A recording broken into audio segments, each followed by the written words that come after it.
Media में जो TV debates होते हैं उनकी सबसे खास बात यही होती है कि शुरू हो जाती है तो फिर वो खत्म होने में ब्रेक कहाँ लगाया जाए ये समझ में नहीं आता है। और अब आगे बढ़ते हैं मीडिया कॉन्क्लेव 2021 के नेक्स्ट पैनल की तरफ, नेक्स्ट सेशन की तरफ हम लोग बढ़ रहे हैं। और नेक्स्ट सेशन में जो टॉपिक है वो है मीडिया जगत के वर्तमान परिदृश्य में चुनौती और अवसर। अभी तक हमने बहुत सारी चीजों का जिक्र किया जो कि खामियों के तौर पे हमें नजर आती हैं, लेकिन उसी में से चुनौतियां कैसे ढूंढनी है, अवसर कौन कौन से हमारे सामने हैं, उनका हम जिक्र करेंगे। हमारे साथ इस पैनल में मौजूद है पैनलिस्ट के तौर पर डॉक्टर सुशील गुप्ता जी, बहुत स्वागत सर आपका। CMD preview public school mister Vivek Jain, national executive committee member, national union of journalist India, mister Sachin Awasthi, general secretary, national media club, and mister Rajiv Adhish, senior journalist. बहुत स्वागत सर आपका, बहुत स्वागत।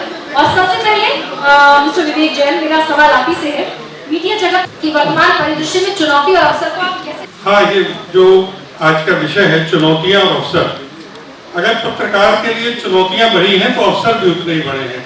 हमें याद है जब आज से 40 साल पहले हमने पत्रकारिता शुरू की थी तो ना कोई कॉलेज होता था, ना कोई इंस्टीट्यूट था, ना कोई पत्रकारिता सिखाता था, सिर्फ खुद ही अपने गुरुओं के माध्यम से या जो लोग पुराने थे उनसे सीख के पत्रकारिता सीखे। आज तो इतने ज्यादा कॉलेज, इंस्टीट्यूट, अब जैसे हम लोग देश भर के पत्रकारों से मिलते हैं, अपना पूरे जब बात करते हैं तो हर एक को एक के सामने चुनौती, सबसे बड़ी चुनौती सत्ता से है। आजकल पत्रकारों के सामने सबसे बड़ी चुनौती सत्ता से है। अगर सत्ता से अलग कोई भी चैनल, कोई भी अखबार, कोई भी पत्रकार चलना चाहे तो कोई भी ऐसा संगठन उसके साथ नहीं है जो उसकी मदद कर सके। आपने देखा होगा रोज आए दिन किसी चैनल पे छापा पड़ता है, किसी को बंद कर दिया जाता है। देश के जो ऐसे चेहरे हैं, जो नामी चेहरे हैं, वो सब अपना अपना YouTube चैनल चला रहे हैं क्योंकि किसी चैनल में उनके लिए जगह नहीं है, किसी अखबार में जगह नहीं है। मेरे बहुत से साथी हैं जो अपना चला रहे हैं, अभी अवसाद शर्मा। हालांकि किसी भी मामले को लेके किसी पे भी रेड हो सकती है, लेकिन चुनौतियां तो हैं, सत्ता की चुनौतियां हैं। सत्ता की चुनौतियां जी, इसको थोड़ा सा और इलाबोरेट कर पाएंगे क्या आप? क्योंकि जिन तमाम बड़े चेहरों का आपने जिक्र किया, पाबंदियां थी, तो वो स्पेसिफिक क्या व्यक्ति विशेष पर पाबंदियां थी? अगर व्यक्ति विशेष पर पाबंदियां होती तो वही लोग सोशल मीडिया प्लेटफॉर्म पर आकर कुछ भी कहने के लिए स्वतंत्र कैसे हो पाते? ये मेरा एक काउंटर क्वेश्चन है। काउंटर क्वेश्चन बिल्कुल आपका ठीक है। हम लोग पिछले 2 वर्ष से डिमांड कर रहे थे कि डिजिटल मीडिया पॉलिसी जो अभी तक इस देश में नहीं थी, हम लोगों ने उसकी लगातार डिमांड की। प्रेस काउंसिल के माध्यम से भी हम लोगों ने इस बात को उठाया। अब पॉलिसी तो लॉन्च होने वाली है, 3 महीने के अंदर पूरी ड्राफ्ट होकर आ जाएगी। अभी शायद 2-3 दिन पहले ही रविशंकर प्रसाद जी ने की है। तो जो चुनौतियां अभी तक अखबार, चैनल और उसमें थी और सोशल मीडिया पे नहीं थी, ये लोग अपना सब दिखा पा रहे थे। मुझे लगता है वो सारी चुनौतियां अब एक बार फिर सामने होगी और अब अपना YouTube पोर्टल चलाना, अपनी बात को बिल्कुल अपने तरीके से कहना या अपने स्वार्थ के लिए कहना, ऐसा नहीं कि हर चीज बात जो एंटी एस्टेब्लिशमेंट जा रही है वो सही ही होती है। हाँ, अपने स्वार्थ के लिए। ठीक बात है। तो आपने कहा सत्ता जो है पत्रकारों के लिए सबसे बड़ी चुनौती है, अवसर आपने कहा कि अवसर बढ़े हैं। मैं अब अगले पैनलिस्ट के तौर पर मिस्टर सचिन अवस्थी के पास जाना चाहूंगी, जनरल सेक्रेटरी है नेशनल मीडिया क्लब के। मिस्टर सचिन अवस्थी, पत्रकारों के लिए सत्ता सबसे बड़ी चुनौती है। Do you agree with this point? सत्ता चुनौती हो सकती है, पर जब भी हम पत्रकारिता क्षेत्र की बात करते हैं, गरिमा जी या किसी और मुद्दे में बात करते हैं, तो सबसे पहले अगर कोई डिस्कशन में आता है तो सिर्फ हम पॉलिटिकल पे चले जाते हैं, लेकिन हम ओरिजिनल बात नहीं करते कि आज के समय में पत्रकारिता में सबसे बड़ी चुनौती हमारे पास क्या है। कि आज आप जिस तरीके से देखेंगे, हमारे बीच में सीनियर जर्नलिस्ट अमिताभ जी हैं, मेरे गार्जियन के तौर पर है, और क्योंकि मेरा पत्रकारिता में अगर मैं प्रैक्टिकल अनुभव कहूँ तो पिछला 5-6 साल का है, पर क्योंकि मेरे पिता आदरणीय रमेश अवस्थी जी सहारा समूह के समूह संपादक हैं, तो उन्होंने का जीवन 32 साल का पत्रकारिता में मैंने देखा और पत्रकारिता को बहुत करीब से देखा। तो आज के समय में अगर मैं समझता हूँ कि पत्रकारिता में अगर सबसे बड़ी चुनौती जो आ रही है, जिसे हम पॉजिटिव एस्पेक्ट में बात करें, तो वह फेक न्यूज। कि जिस तरह की फेक न्यूज आज आप सोशल मीडिया के माध्यम से देखते हैं, अलग अलग चीजों को लेकर देखते हैं, कि आप किसी भी विषय पर अगर आप बात कर रहे हैं, चाहे व्हाट्सएप पे हो, फेसबुक पर हो, तो जो खबरें उनके ऊपर आती हैं, हम उन्हीं खबरों को सत्यता के साथ मान लेते हैं। तो सरकार ने इसके ऊपर कई और कानून बनाने की बात करी है, सुप्रीम कोर्ट ने इसके लिए बात करी है कि हमें ऐसे इसके ऊपर गाइडलाइंस बनाने पड़ेंगे कि गाइडलाइंस के आधार पर हम अपनी साइबर सेल को उतना एक्टिव कर पाए कि फेक न्यूज से बचा जा जी। सके। जैसा आप देखिए कि फेक दरअसल हम sorry to interrupt Sachin ji, दरअसल हम सोशल मीडिया का एक और हमारा सेशन है जिसमें हम जाएंगे कि सोशल मीडिया जैसे व्हाट्सएप है या फेसबुक है, ट्विटर है, इंस्टाग्राम है, इनके जरिए निश्चित तौर पर फिल्ट्रेशन नहीं होता है, स्क्रूटनी नहीं होती है, तो फेक न्यूज भी बहुत ज्यादा सर्कुलेट हो जाती है। But we are talking about the challenges and the opportunities in media right now. Challenges की हम बात कर रहे हैं कि मीडिया के लिए बहुत बड़ा चैलेंज कि गर्मा जी आप देखिए सत्ता है क्या? सत्ता है क्या? सत्ता की है चैलेंज, बड़ा चैलेंज है सत्ता। और सत्ता के साथ हर आज के समय में पत्रकार रहना चाहता है, नहीं तो जो पत्रकारिता में काम कर रहे हैं, मैं बात करना चाहूंगा जो नेशनल मीडिया क्लब शुरुआत से बात करता है स्टिंगर्स के कारण। जो स्टिंगर्स हमारे जो ऑन फील्ड रिपोर्टर्स होते हैं, जो वर्क करते हैं, कि अगर वो सत्ता से अगर विपरीत होकर कोई अगर खबर दिखाने की बात करते हैं तो शायद उसको बड़ा मैनेजमेंट पल भर में उनको अपनी नौकरी से उनको अलविदा कह देता है। तो ये सत्ता बहुत बड़ा मैं विषय मानता हूं। But why do you want to be with the organization? Because पत्रकार तो अपने आप में एक संस्था होती है। Why they need organization to survive?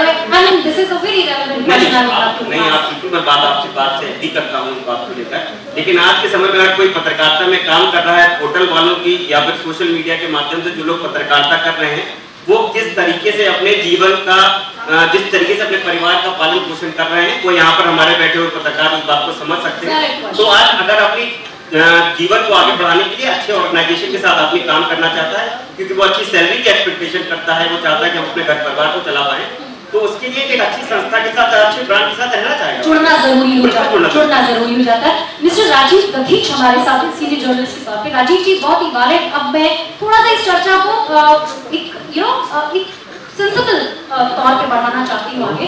वो तमाम चीजें हो गई, क्या चुनौतियाँ, क्या परिप्रेक्ष्य चल रहा है, कौन सी हम जिंदगी में मीडिया को किस तौर पे हम देख रहे हैं, परिभाषित कर रहे हैं, कौन से नकारात्मक विशेषण जुड़ रहे हैं। बट अभी सर ने जिस तौर पे शुरुआत की विवेक जी ने, सत्ता is establishment is a biggest challenge. Do you agree with that? क्या आप इससे एग्री करते हैं? और अगर सत्ता एक चैलेंज है, बड़ी चुनौती अगर सत्ता है, तो वो कब नहीं थी? क्या पत्रकारिता के लिए हमारे देश में पोस्ट इंडिपेंडेंस और प्री इंडिपेंडेंस क्या कोई आदर्श स्थिति भी थी क्या? ये मेरा सवाल है। पत्रकारिता के 35 वर्ष का काम पूरा करने के बाद आज एक चैलेंज की कविता आपको कह रहा हूँ, तो परिदृश्य जो है उसमें वो कविता बिल्कुल ठीक है। बताइए। और उसके बाद फिर मैं सत्ता की जो राजनीति की बात होगी उसको क्लियर करूंगा कि दर्द अशिद्दत है कि हम खामोश बैठे हैं, दर्द अशिद्दत है कि हम खामोश बैठे हैं और वो हमारी खामोशी को कमजोरी समझ बैठे हैं।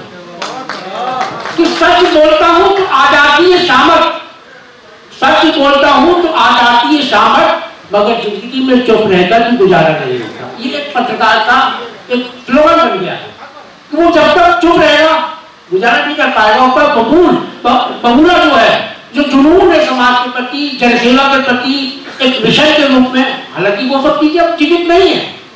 दूसरा, सत्ता की दबाव की बात करूंगा। सत्ता का दबाव, आप लोग काफी वरिष्ठ बैठे हैं, आप लोग भी हैं, अनुभव है आपको कि कौन सी सरकार ने अपनी सत्ता का दबाव मीडिया पर नहीं डाला? मुझे सिर्फ ये बता दीजिए। यही सवाल था मेरा जी। कौन सी सरकार ऐसी है जिसने मीडिया पर दबाव नहीं डाला? भाई मैं पावर में हूं, मैं आप पर दबाव डालूंगा, और जब मैं पावर के नीचे उतर जाऊंगा, आप दबाव डालेंगे तो मैं कहूंगा मीडिया का दुरुपयोग हो रहा है। हिंदुस्तान के अंदर सत्ता के दबाव की सबसे बड़ी मिसाल है आपातकाल, उससे बड़ी मिसाल कोई नहीं मिल सकती है। हाँ, सत्ता के दबाव का स्वरूप थोड़ा सा बदल गया है, वो आपातकाल का पत्रकारों को भर दो, लेकिन अपने आम आदमी भी अगर नेगेटिव बोलता है सत्ता की, जांच शुरू हो जाएगी। और कब होगी? जब उस राज्य में इलेक्शन होगी। एक मुख्यमंत्री के खिलाफ जांच रखी जाएगी, जब इलेक्शन होंगे तो उसको पिटारा 1 महीने पहले खोल दिया जाएगा, ताकि सत्ता की राजनीति की जा सके। तो सत्ता की राजनीतिक सत्ता का दबाव ये कोई नई बात नहीं है, ये होता रहा है। और परिदृश्य ये कहता है कि ये हमेशा होता रहेगा अनंत काल तक, जब तक पत्रकारिता जिंदा है तब तक। लेकिन इसी से एक सवाल और उठता है राजीव जी, वो एक सवाल ये है कि पत्रकारिता के लिए आदर्श स्थिति कभी नहीं थी। हमने जब प्री इंडिपेंडेंस या पोस्ट इंडिपेंडेंस पत्रकारिता की हिस्ट्री पढ़ते हैं तो आदर्श स्थिति तो कभी नहीं थी। इंदिरा गांधी के वक्त पर भी जो पत्रकार थे उन्होंने भी दबाव झेला, उसके बाद जो सरकारें आई उनके वक्त में भी पत्रकारों ने दबाव झेला, अभी भी दबाव झेल रहे हैं। लेकिन क्या आज की स्थिति पुरानी स्थितियों से अलग देखते हैं क्या? मैंने आपको दोनों बातों का जवाब दिया कि सत्ता का दबाव मीडिया पर था और निरंतर रहेगा, कोई भी इसको दूर नहीं कर सकता है, ये एक प्राकृतिक गुण है। दूसरा आपका प्रश्न था क्या कहा? यहीं से कोई राह निकलती है क्या? क्योंकि पत्रकारिता तो हम नहीं कह सकते कि मरणासन है, ऐसा तो नहीं कहा जा सकता। मैंने नहीं कहा मरणासन है, पत्रकारिता अजर अमर है। नारद जी के टाइम पे चली आ रही है, राम जी के टाइम पे चली आ रही है, पत्रकारिता अजर अमर है। लेकिन परिदृश्य पत्रकारिता के तत्व अब तक बदलते रहे और ताकि बदलते रहेंगे कर्मा जी। ये टॉपिक जो आज चर्चा हो रही है, इस टॉपिक की चर्चा जब जब कहीं भी इस तरह के आयोजन होंगे वहां ये टॉपिक चर्चा का एक पार्ट होगा, विषय रहेगा। अमिताभ जी के पास आना चाहती हूँ। अमिताभ जी, हालांकि मुझे लगता है कि आपका नजरिया इस पर बिल्कुल अलग है कि जब हम कहते हैं कि सत्ता का दबाव है, असल में जैसे सचिन जी ने इस टॉपिक की शुरुआत की, बाकी जी का विवेक जी ने, कि सत्ता का दबाव सबसे बड़ी चुनौती है, लेकिन आप उसको खारिज करते हैं, तो आगे का रास्ता कैसे निकलता है? और सत्ता क्या अभी ऐसी हो गई है कि दबाव डाल रही है, पहले नहीं था? मैंने जो बात पहले सत्र के अंत में कही वो इससे कहीं कोई संगत हो।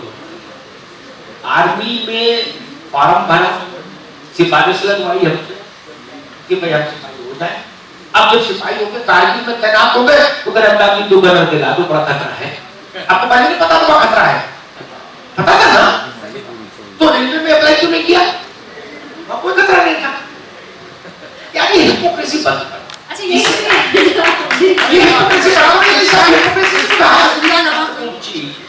जो बात आप भाई साहब कह रहे थे ना, वो भी आधी बात बोल रहे हैं। मालिक नाजायज लाभ ले रहे तो वो दबाव में रहेंगे, पत्रकार नाजायज लाभ लेगा तो वो दबाव में रहेगा। मुझे गलत चाहिए और सत्ता मेरे ऊपर दबाव भी न डाले। मैंने आज तक कोई ऐसा काम ही नहीं किया मुझसे अलग है, बल्कि शायद किसी ने किया हो। मैं पूरे देश पर घूमता हूँ, रात में 1 बजे 2 बजे ओवरनाइट, मुझे कभी किसी ने नहीं रोका, पत्थर में फेंका तो मैं गोली नहीं पकड़ी। तमाम सरकारों में मेरे अच्छे संबंध रहे, पूरे संबंध रहे। कभी कुछ चाहता 10-50 सिपाही ले लेता, 10-20 गाड़ी चला देते लोग मेरे पीछे। जो लोग ये ताकत करना चाहते हैं कि मैं जाऊं तो एक शब्द भौकाल क्यों चाहते हैं?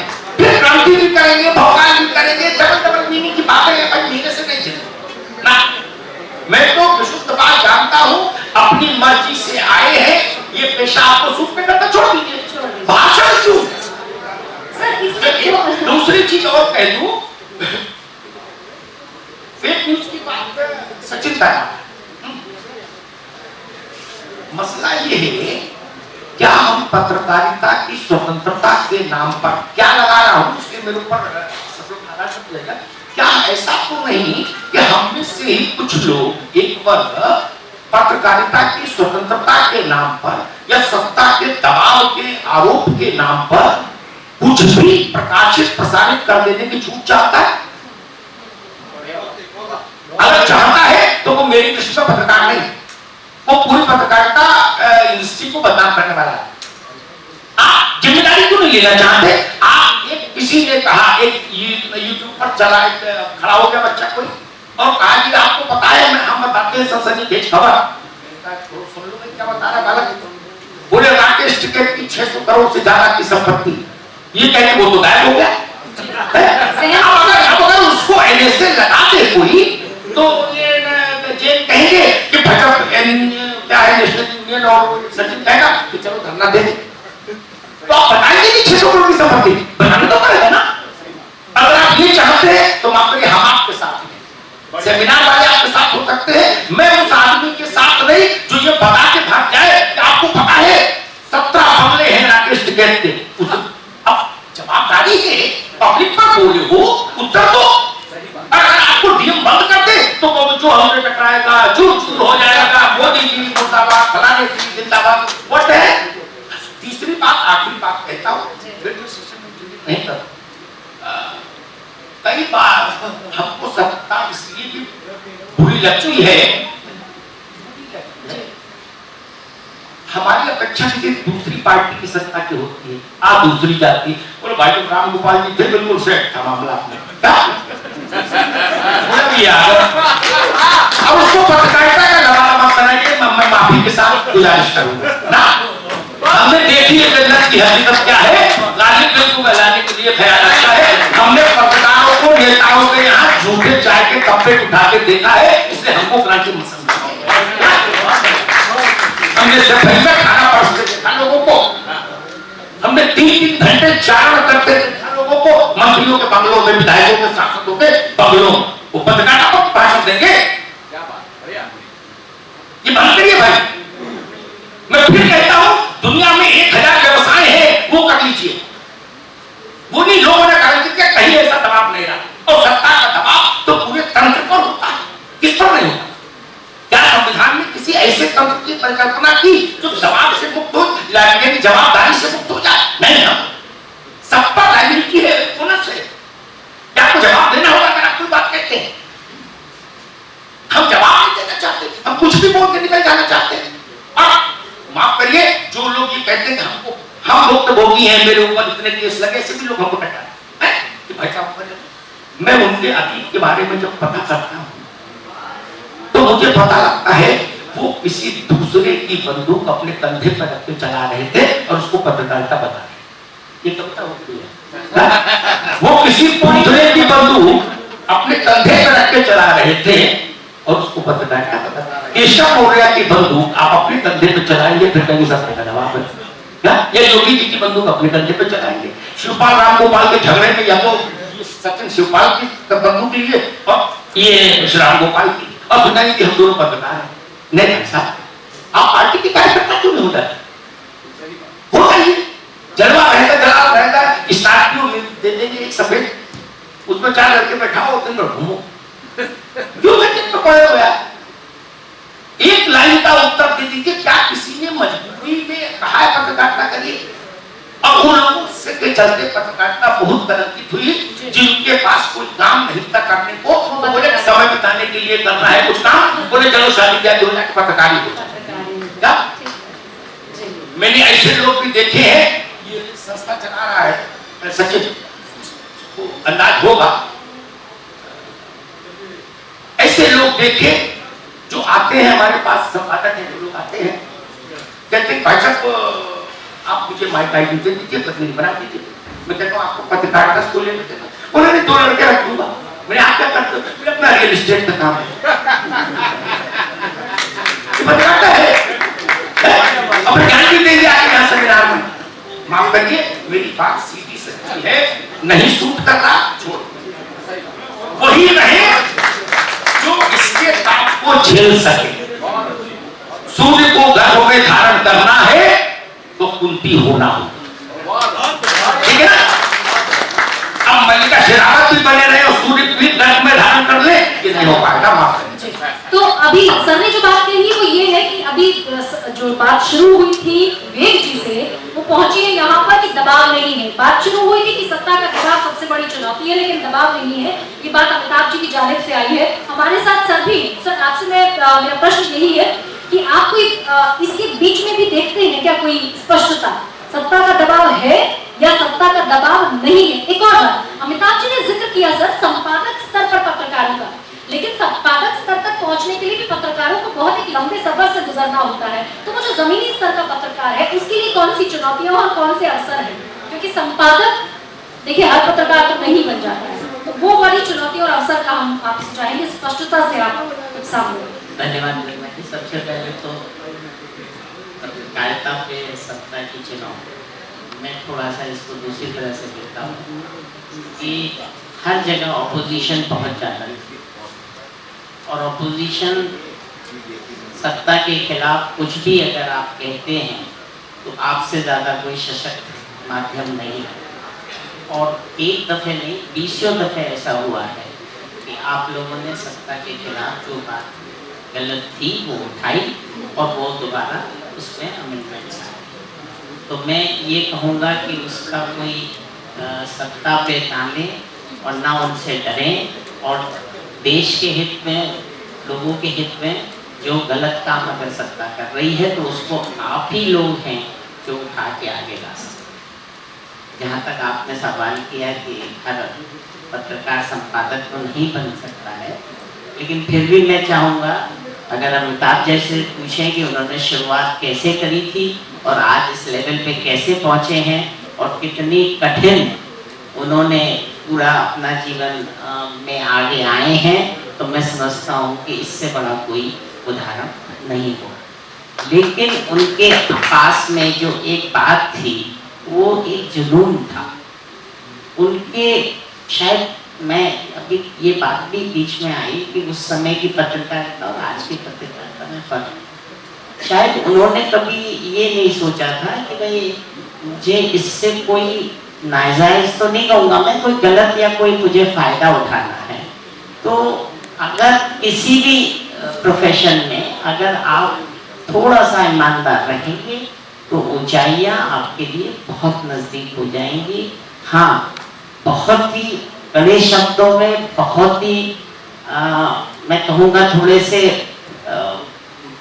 उम्र के साथ मैं ये कह सकता हूँ कि बहुत ही उजड़ मतलब बातों से उन्होंने कहा कि भाई अगर आपको सूट नहीं करती है तो पत्रकारिता कृपया कृपया छोड़, क्योंकि पत्रकारिता वो प्रोफेशन नहीं है जो कि हर कोई जिसको कर सके, जिसमें जुनून है, जिसमें हिम्मत है, वो ही इसे कर सकता है। अच्छा जी, बहुत शुक्रिया सर। मेरे साथ सचिन भी हैं। सचिन, मेरा सवाल आपसे, आप यंग जनरेशन का रिप्रेजेंटेशन इधर में कर रहे हैं और मैं रमेश जी से भी वाकिफ हूँ, उन्हीं के साथ एक संस्थान में काम कर चुकी हूँ।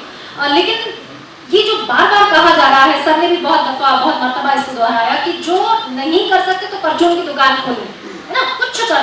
लेकिन जी अच्छा, और सर कह रहे हैं आप बढ़िया जी पिज्जा आउटलेट खोले लेकिन पत्रकारिता में ना आए, तो वो आखिर कौन सी बीमारी है? ये हर किसी को पत्रकार बनने के लिए वो चपेट में ले रहे हैं। वो कौन सा एक कोविड-19 जैसा वायरस है, क्या है ये? उसको वायरस तो नहीं कह सकता, पर पत्रकारिता एक समाज को सुधारने के प्रति जो आपके अंदर जो एक उत्सुकता होती है कि you want to bring the change in the society. नहीं, मैं ये तो परिभाषा और नहीं, आपकी जनरेशन के लोग क्या सोचकर पत्रकारिता में आ रहे हैं, क्योंकि इतनी शुचिता से कोई नहीं सोच रहा है। To be very honest. मैं जामिया मिलिया में गया तो जामिया मिलिया में बाइबल लेने गया जर्नलिज्म के मास्टर डिग्री के बच्चों का। जितने मेल थे वो आए, उनमें 90% ने उत्तर दिया, लेकिन वो बच्चे मुझे अच्छी इसलिए लेकिन ईमानदार। हम लोगों जैसे हिपोक्रेट नहीं थे जो 10 साल पत्रकारिता कर लिए, वो पाखंडी हो गए। उन्होंने मैंने पूछा सेकंड की उम्र के बच्चे आए, मैंने भाई तुम जर्नलिज्म में क्यों आए? मैंने कहा बाकी पोस्ट बात मोटी बात। तो 90% बच्चों ने कहा कि सब तो इसलिए आया, बाकी भगवान कर दिया सब कुछ घर में कि किसी भी सरकारी दफ्तर में चले जाओ सब फटाफट काम होता है। उसके लिए गणेश उत्तर विद्यार्थी से लेकर आज तक के पत्रकारिता के लिए परिभाषा जो बच्चियां थी उनसे पूछो भाई आप क्यों आई? बोले सर एंकर बनना चाहते हैं। मैं उससे क्या फायदा होगा? बोले मॉल में जाओ तो लोग कहते देखो देखो वो एंकर। जो लोग ये पत्रकारिता का लक्ष्य लेके आए उनको मेरा प्रणाम। आपकी अच्छा ठीक है सर, आपकी जनरेशन के लोग, क्योंकि ये तो एक वो परिभाषा हो गई जो बरसों बरस सुनते चले जा रहे हैं, है ना, लेकिन आप क्योंकि उसको डेप्थ से जानते हो कि अपनी जनरेशन के लोगों की मनस्थिति को, क्या है आप, क्या है, कौन सा कीड़ा काटता है कि सबको पत्रकारिता करनी? गरिमा जी, मैं इस बात से नहीं कह सकता कि सबको पत्रकारिता करनी है। यहाँ पर जो हमारे लोग बैठे हुए, मैं एक बात आपसे जानना चाहता हूँ, या हम आज से 20 साल पहले देखते थे कि जब हमारे क्लास में स्कूल में पूछा जाता था कि what you want to become in your life, तो पहला सिर्फ आंसर निकल के आता था डॉक्टर, इंजीनियर, IAS ऑफिसर। क्या उस समय ऐसा नहीं होना चाहिए था? जो पत्रकार है उनके बच्चों ने कभी उनके कहा होगा कि I want to become a journalist? पर आज वो परिस्थिति उस हिसाब से चेंज हुई है कि अगर किसी को जस्टिस दिलाने की बात है, समाज को सुधारने की बात है, उसमें जो रोल देखते हैं कि पत्रकार का कितना बड़ा रोल है कि अमिताभ जी अगर टीवी चैनल पे बैठे कोई डिबेट कर रहे हैं, उस डिबेट पे इतना अच्छा नतीजा निकल के आ रहा है, लोग अपने बात कर रहे हैं, पर अमिताभ जी उसका जो कंक्लूजन निकाल कर लेके आ रहे हैं, उस बात को सामने बैठा जो जर्नलिस्ट या फिर यंग जनरेशन देख रही है, तो उस बात से सीख रही है कि ये जो पत्रकार सामने बोल रहे हैं, इनकी बात का असर होता है, उससे समाज में परिवर्तन आता है। उसमें पर्दे की कुमारी भी है, पर्दे की कुमारी तो हाँ हर कोई चाहता है आज के समय में। ऐसा कौन है पत्रकारिता है किसी भी कोई कुछ भी कह सकता है, जिसको ग्लैमर की आवश्यकता नहीं है। मैं उस बात को हिपोक्रेट वे में नहीं कहना चाहूंगा कि we want glamour in life, everybody wants a glamour. पर आज के समय में जो डिफरेंस आया है कि आज के समय में जब मैं स्कूल कॉलेजेस में जो मास कम्युनिकेशन का कोर्स कर रहे हैं, जिस तरीके से इंस्टीट्यूट्स बन रहे हैं, वो जो चेंज सोसाइटी के अंदर आया कि आज जब बच्चा खड़ा होता है किस बात को कहता है, तो उसके ऑप्शन में सिर्फ डॉक्टर, इंजीनियर, आईएएस ऑफिसर नहीं, चौथा ऑप्शन आता है कि I want to become a journalist. तो ये पत्रकार के लिए एक बहुत बड़ी बात है कि हमारा बेटा आगे चल के जर्नलिस्ट बनना चाहता है, क्योंकि उस समय की जो पत्रकारिता थी, किस तरीके का संघर्ष अमिताभ जी या जो सीनियर जर्नलिस्ट बैठे हुए हैं, जो संघर्ष उन्होंने किया था, वो नहीं चाहते थे उनके बच्चे उस तरीके का संघर्ष करें, उस तरीके का जीवन जिए। वो बच्चे भी नहीं जीना चाहते थे घर में। थोड़ा सा ईमानदार बस नहीं, ईमानदारी के साथ अपनी बात को मैंने रखा है। थोड़ा सा और ऑनेस्ट हो जाइए, बता दीजिए कुछ वो पॉइंट्स बता दीजिए, क्योंकि आप यंग जनरेशन से ताल्लुक रखते हैं, वो यंग जनरेशन सोच क्या रही है। I do agree with the points you have mentioned here, but apart from that what are the points जो हम डिस्कस नहीं करते हैं जनरली, या जिनसे थोड़ा किनारा करके चलते हैं, वो पॉइंट्स कौन से? स्क्रीन पर आना, जैसे अभी अमिताभ जी ने कहा स्क्रीन पर आना। नहीं, स्क्रीन पे आना सिर्फ उस बात का पॉइंट नहीं है। अगर सिर्फ हम ग्लैमर की बात करें तो स्क्रीन पे आना पसंद है, पर अगर हम आज हार्ड वर्क करेंगे तो उसके लिए सिर्फ पत्रकार बनने के लिए, जैसे आपने कहा कि अमिताभ जी ऐसे ही किसी चैनल के संपादक नहीं बने, उन्होंने अपने जीवन में संघर्ष किया होगा, या मैं अपने स्वयं पिताजी की बात करूं तो वो सिर्फ ऐसे ही संपादक नहीं बन गए किसी समूह के। उन्होंने एक संवाददाता के रूप में, ब्यूरो चीफ के रूप में, यूनिट हेड के रूप में 32 साल का संघर्ष किया, उसके बाद टीवी चैनल पर आज दिखते हैं। तो अगर हम सोच ले डायरेक्टली टीवी चैनल पर दिखना और ग्लैमरस लाइफ को देखना, तो शायद पत्रकारिता पीछे छूट जाएगी। आज की जो पत्रकारिता जिस तरीके से चेंज हो रही है कि अगर टीवी चैनल पर हम चिल्ला रहे हैं तो हम अच्छे पत्रकार हैं, और अगर हम सादगी से अगर बात कर रहे हैं तो हम पत्रकार हैं। ठीक है सर, विवेक जी कंक्लूडिंग रिमार्क बहुत संक्षेप में, बहुत छोटा सा। जहाँ तक बात हुई थी कि चुनौतियाँ क्या हैं, मैंने कहा था कि सत्ता सबसे बड़ी चुनौती है, लेकिन मैंने ये नहीं कहा था कि हम पत्रकारों ने उस चुनौती को स्वीकार नहीं किया या हम आगे नहीं बढ़े। चुनौती तो हर फील्ड में है, सत्ता की चुनौती है, उसके साथ अवसर भी बड़े हैं। जैसे सर ने कहा कि बहुत सारी चीजें अगर पत्रकार नहीं रहना है करना, लेकिन उसके बाद भी लोग आ रहे हैं, चुनौती को स्वीकार कर रहे हैं।